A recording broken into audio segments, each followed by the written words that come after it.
Ladies and gentlemen, welcome to the second annual Nacho Wrestling End of Year Awards and Review Show. Give it up for your host, Nacho!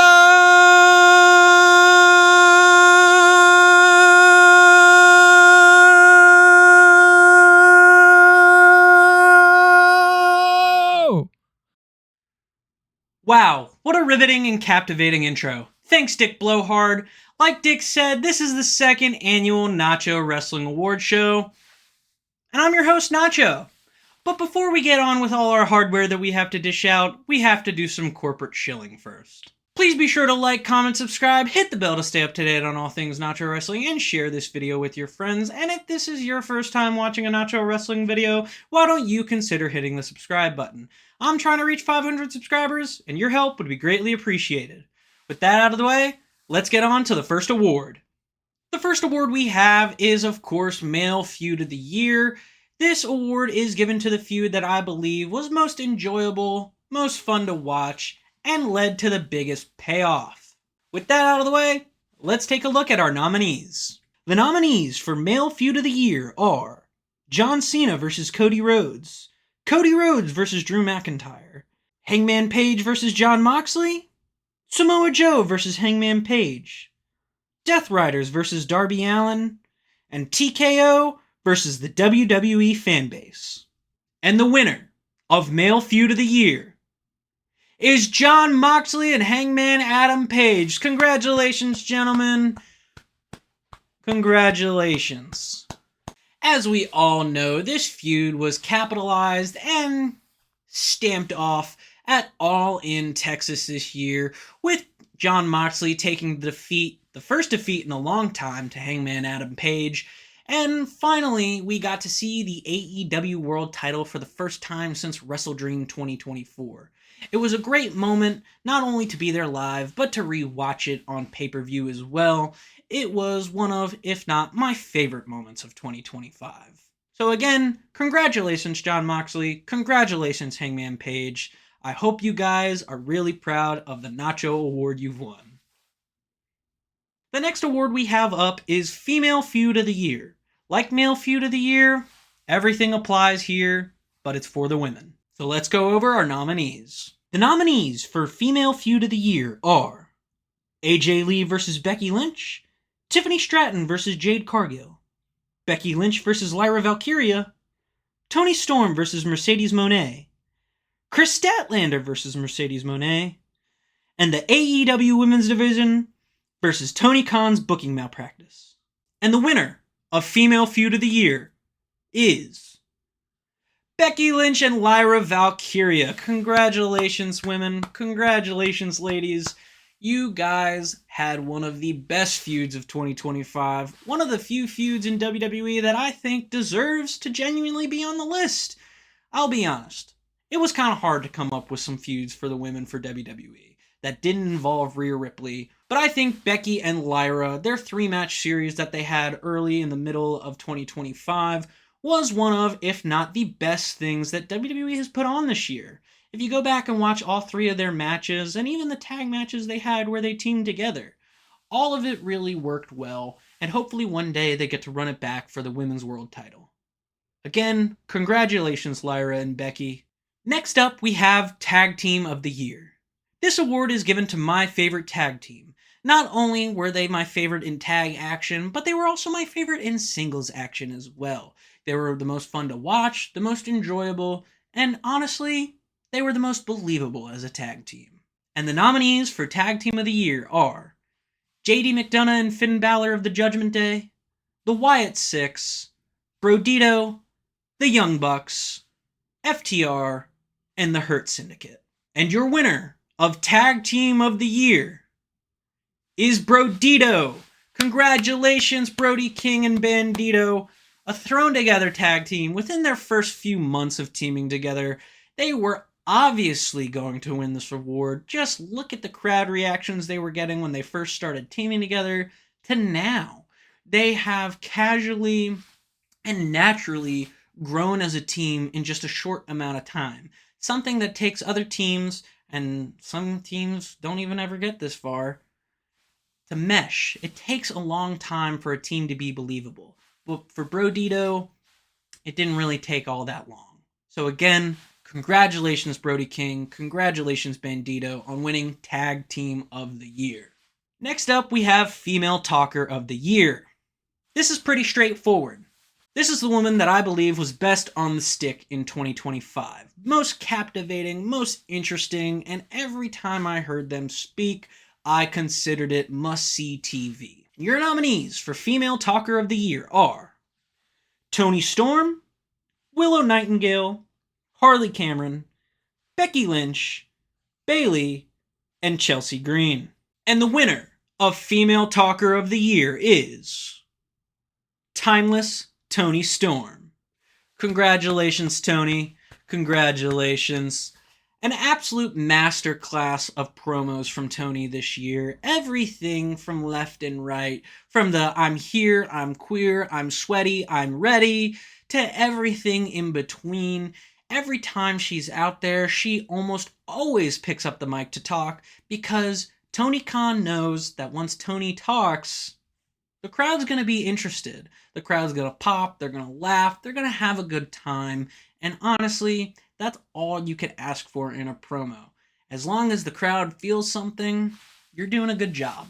So again, congratulations, Toni Storm. Next up, we have Male Talker of the Year. Just like Female Talker of the Year, this is the guy on the mic that I believe did the best, had the strongest stuff, and just came with the biggest punches. Without further ado, let's look at our nominees. The nominees for Male Talker of the Year are Jon Moxley, Hangman Page, Samoa Joe, Cody Rhodes, John Cena, and CM Punk. And the winner of Male Talker of the Year is Samoa Joe. Congratulations, Samoa Joe. A bit of a late entry if I'm being honest, but while I was making this awards, I realized that Joe, even though he hasn't really been elevated to the main event scene and gotten to do a lot of talking up until about a few months ago, he's still one of the best talkers in the game. Everything he says, everything he does on the mic is just perfect.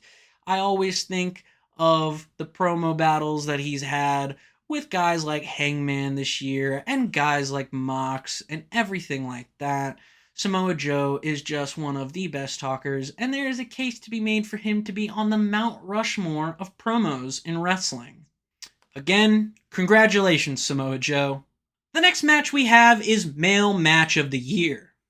This is for my favorite match of 2025, a match that I kept coming back to over and over and over again, has high rewatch value for me.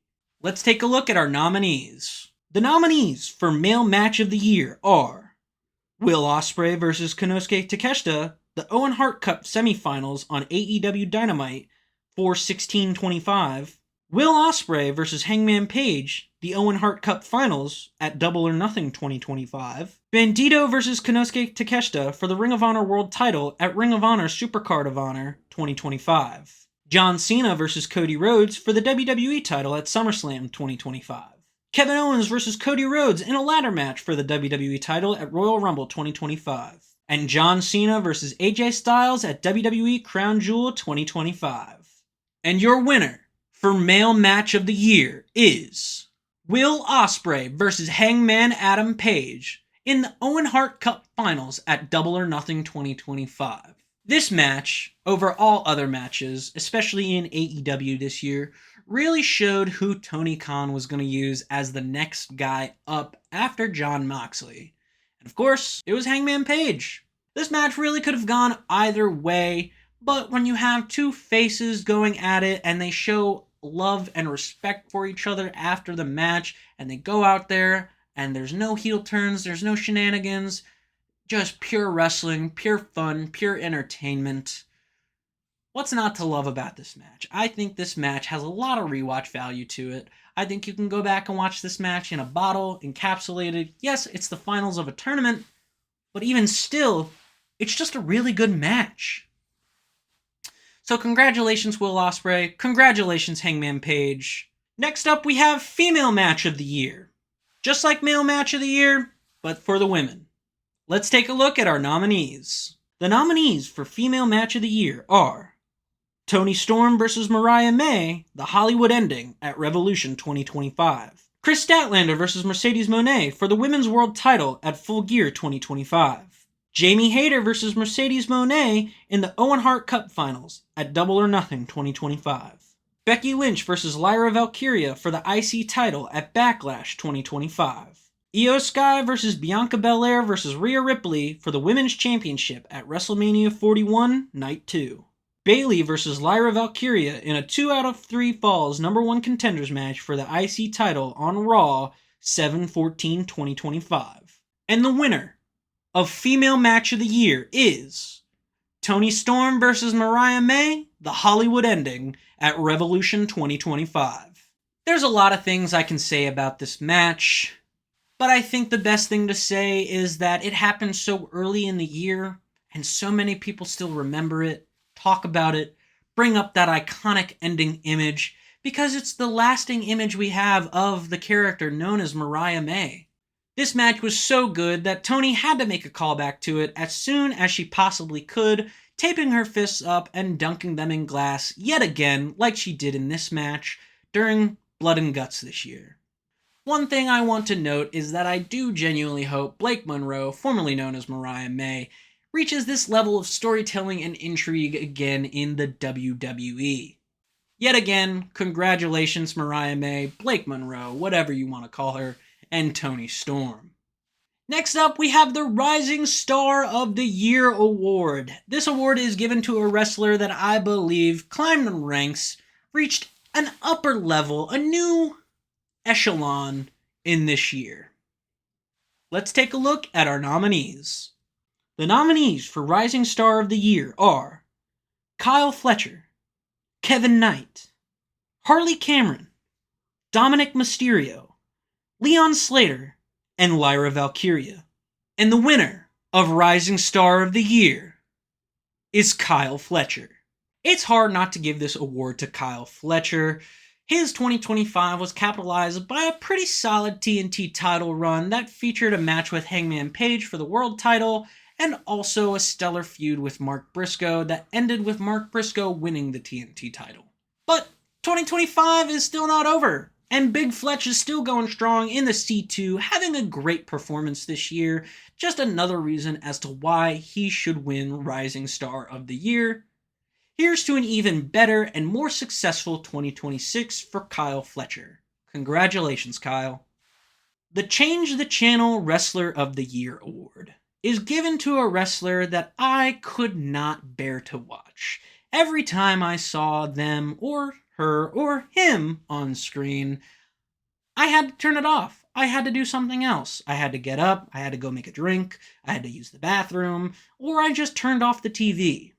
Your nominees for the Change the Channel Wrestler of the Year award are Adam Edge Copeland, Sammy Guevara, Harley Cameron, Brock Lesnar, Jelly Roll, and Julia. And your winner of the Change the Channel Wrestler of the Year award is Brock Lesnar. A man so vile, so disgusting, and honestly, so boring that I quit watching WWE altogether.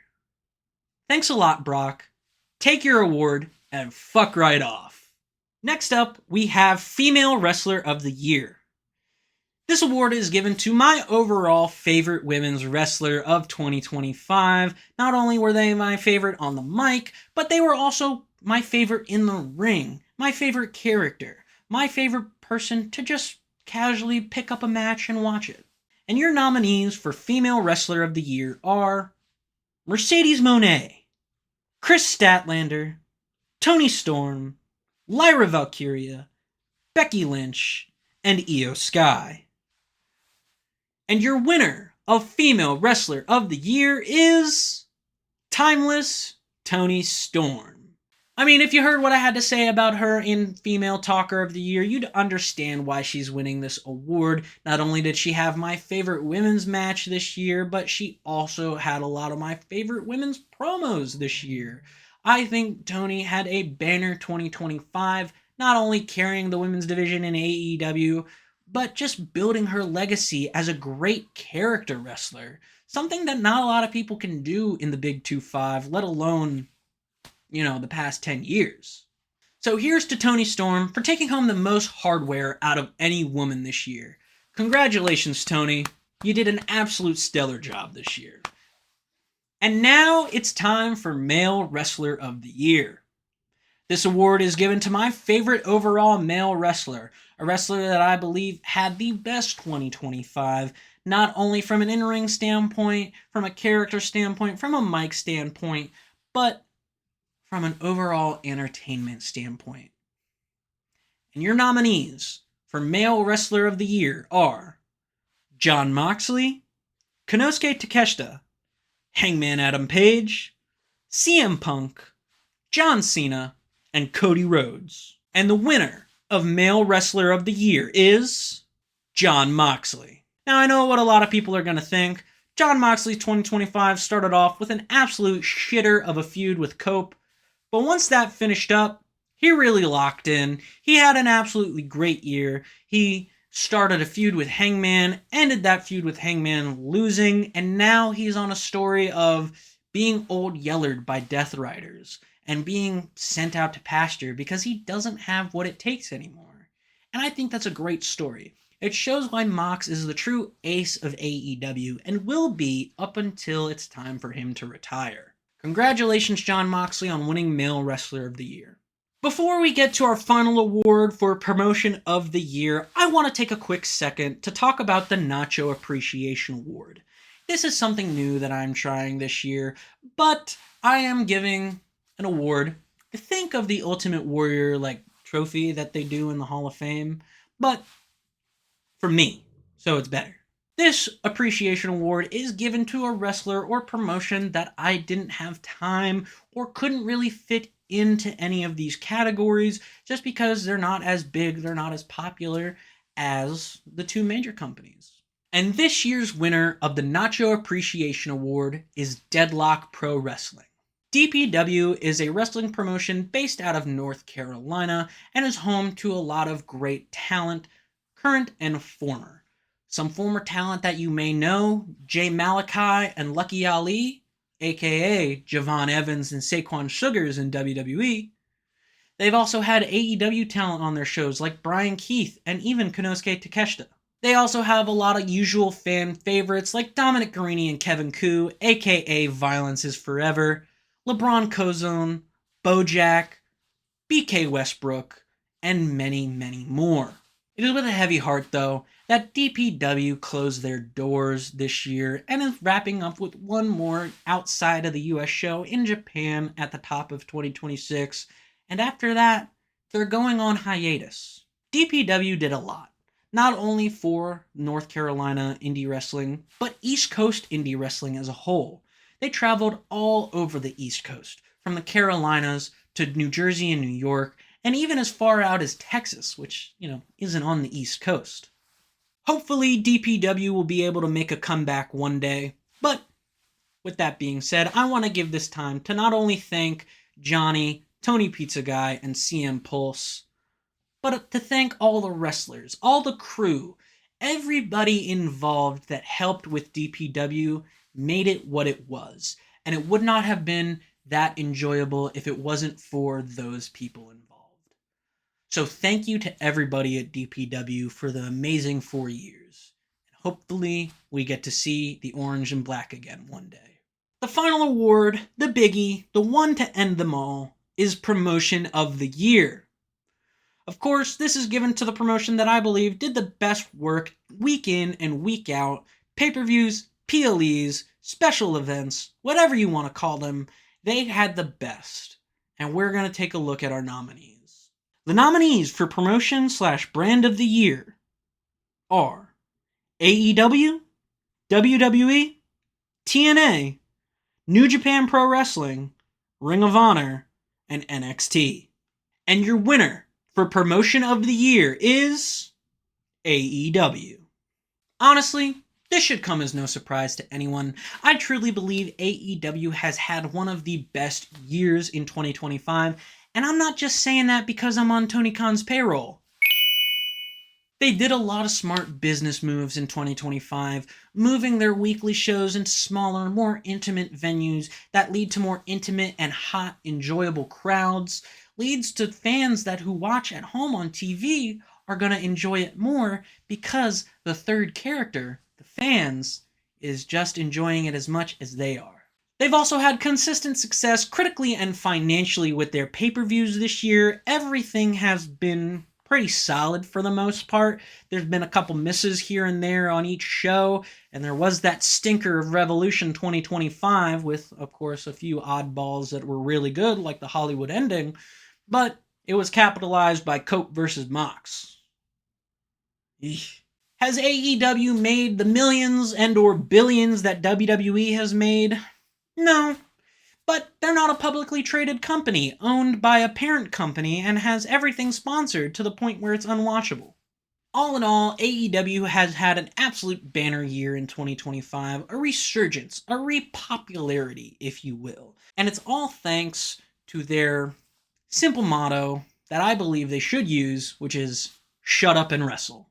Well, congratulations everyone on their wins this year. 2025 was home to some great wrestling this year, not only in WWE and AEW, but all companies as well. New Japan had some great stuff, TNA had some good stuff, Ring of Honor had some good stuff, NXT had some good stuff. Everyone did good this year. And you know what? That's what we like to see. We like to see everybody succeed over here at Nacho Wrestling. So, to all the promotions, all the wrestlers, everybody involved with the promotions and everything like that, here's to a successful and prosperous 2026. May it be an even better year than 2025 for everybody. And with that, that's the award show, guys. No crazy outro today, just a simple happy holidays and happy new year from us over here at Nacho Wrestling. I will see you guys next time.